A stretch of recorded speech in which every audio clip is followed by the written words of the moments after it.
Vamos a retomar la conversación con Guillermo Holzman, precisamente para tratar de comentar y opinar sobre esta gira del Papa Francisco.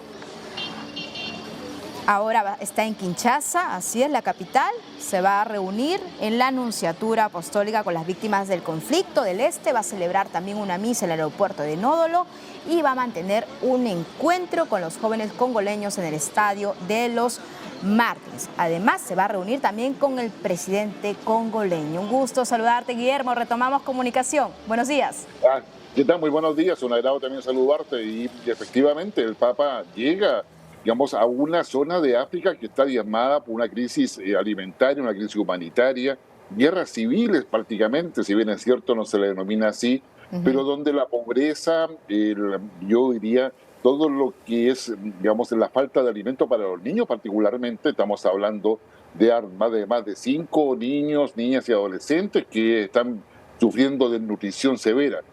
Tenemos un Papa que va a los dos países que poseen una mayor población católica o cristiana al menos, y donde el Papa espera, con su mensaje espiritual y su mensaje cristiano, poder cooperar a que haya voluntad en que la violencia al interior de estos países pueda finalizar.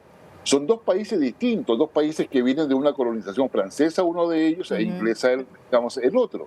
Son países que están digamos, enfrentados internamente no por la pugna entre la población, sino que la pugna entre las élites que quieren controlar los recursos naturales que poseen esos países. Eso es muy cierto, Guillermo. Eso es muy cierto, pero también poner en contexto que es una visita tan importante porque desde 1985 el último papa que llegó a esa zona fue Juan Pablo II. Y ahora ese mensaje de paz, de aliento sobre todo a los creyentes que están viviendo esta dramática situación.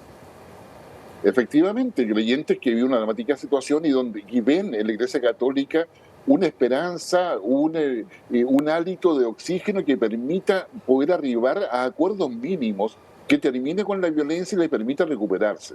Sudán, por ejemplo, es un país que apenas lleva 10 años de autonomía, hablamos de Sudán del Sur, mientras que la República Democrática del Congo lleva años, más de 20 años de conflictos internos que, a pesar de muchas misiones que han enviado Naciones Unidas, no se han logrado superar.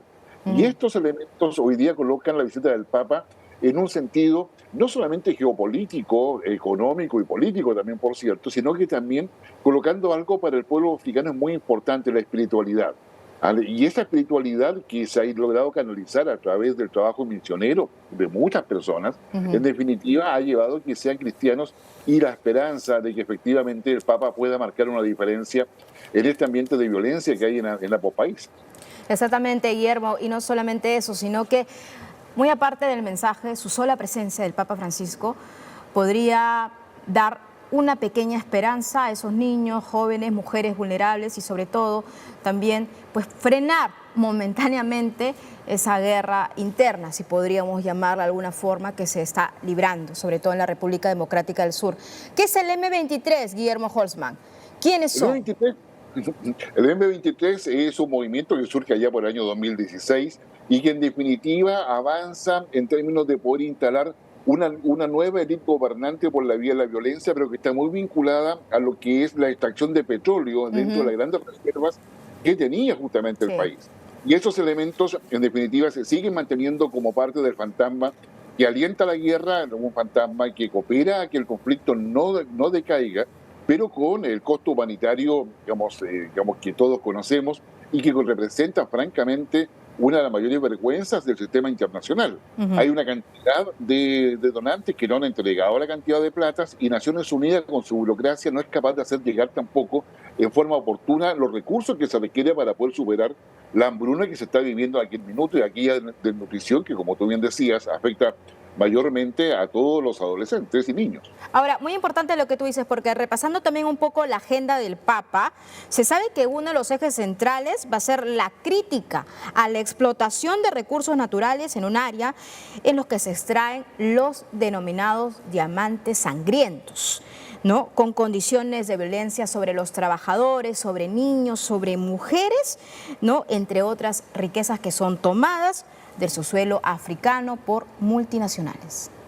Exactamente, y no solamente son multinacionales, son bandas organizadas, bandas Son bandas delictuales que, organizadas. Ujú. claro, que venden los diamantes de sangre y el petróleo de sangre, también deberíamos decir, Sí. a otras empresas que finalmente, digamos, terminan siendo almacenados en diversos países que le interesa el acceso al petróleo barato, le interesa incluso hacer negocio, digamos, obtienen petróleo, diamantes, luego los limpias y los venden a un precio que es totalmente inalcanzable para cualquiera de nosotros.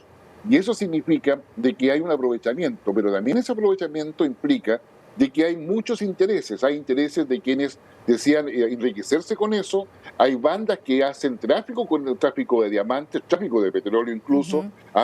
digamos, y no solamente de petróleo, sino de otros minerales.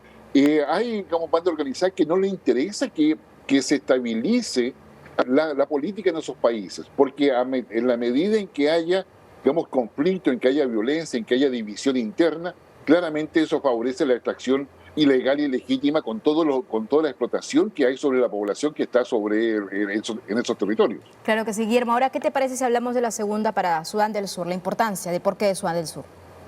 Digamos, Sudán del Sur es un país que está hace 10 años solamente, un poquito menos tal vez, Mm, digamos, con independencia, y que sí. sufre lo mismo que estamos conversando recién. Es decir, los sudaneses del sur bailaron cuando finalmente se firma ya en el 2001, en el 2011, vamos, la independencia en un proceso que fue muy largo, que Sí. empezó en 2005. Ujú. Bailaban todos, incluso los que estaban en los refugios, digamos, en países digamos, fronterizos con Sudán del Sur, pensando en que con eso se iba a arreglar todo, con eso venía la estabilidad, venía una promesa de desarrollo por la reserva de recursos naturales, particularmente petróleo que ellos tenían, y Ujú. tienen en realidad, pero Ujú. sin embargo nada de eso sucedió. Volvemos un poco a lo mismo, volvemos a que se crea una independencia, hay una bandera, pero eso finalmente termina siendo una pugna de poder entre las élites políticas, entre el presidente y el vicepresidente, cada uno con su grupo armado, y que finalmente se trata no de dar desarrollo al pueblo, sino que generar quién controla los recursos y quién se lleva la plata. ¿Quién Y de- controla los recursos y quién se lleva la plata mientras mujeres, niños y hombres pues están siendo explotados y vulnerados? Importante decir también esto a la audiencia en Sudán del Sur. El Papa Francisco va a hacer una visita de cortesía al presidente de la República y mantendrá también un encuentro conjunto con miembros de la sociedad civil y del cuerpo diplomático. Y al día siguiente también Guillermo se va a reunir en la Catedral de Santa Teresa con los obispos y algunos sacerdotes y seminaristas. Vamos a estar muy atentos del discurso que va a dar el Papa Francisco, la gran influencia que también tiene ahí, porque bien sabemos, y tú también lo acabas de comentar, pues la presencia de los católicos ahí, que es uno de los países en África que tienen mayor cantidad de católicos, tengo entendido. Exactamente, digamos, Sudán del Sur es un país pequeño, digamos, estamos hablando de 11 millones de habitantes aproximadamente, mientras que la República Democrática del Congo tiene 90 millones de habitantes. Ujú, ¿Ya? Entonces estamos hablando en que la ujú. población digamos, católica o cristiana en Sudán del Sur en este minuto es sobre el 40 o 50% de la población, digamos, que adhiere a los postulados del Papa. Ahora, el Papa, a su vez, también hace esta gira a sabiendas de que probablemente está en su último año o sus 2 últimos años de pontificado. Ahí es donde se empieza a mirar también cuál va a ser la perspectiva de una iglesia católica que intenta tener un rol no solamente espiritual, de esperanza, digamos, y de apañamiento por los que sufren, sino que además también de poder cooperar al diálogo político para poder superar los conflictos y entender que la humanidad es una sola y que para eso se requiere construir todos juntos. Y probablemente la Iglesia Católica en esos países, por la importancia que tiene, puede hacer una contribución, y la visita del Papa va justamente a fortalecer ese pilar de diálogo y de fraternidad que inspira al cristianismo y a la Iglesia Católica. Claro que sí, Guillermo. Por último, para cerrar esta conexión contigo, también lo que se decía del Papa Francisco era ¿por qué no visita Ucrania? ¿Por qué no llega a Ucrania? ¿Qué opinas al respecto? Porque, porque en Ucrania no hay tantos católicos, no hay tantos cristianos, pero a su vez también porque los intereses del Vaticano dentro de Europa y Europa del Este han sido intereses controvertidos desde la Guerra Ujú. Fría hasta ahora. Y en el caso de Ucrania se cruzan no solamente los temas religiosos, donde recordemos que en Ucrania son básicamente ortodoxos, Ortodoxos. claro, Claro. están mucho más aliados a lo que es la iglesia rusa, de hecho. Ujú. Y el sentir cristiano tiene también una parte de la historia que se entremezcla con la Segunda, Primera Guerra Mundial y con siglos anteriores. ¿Ah? Ciertamente.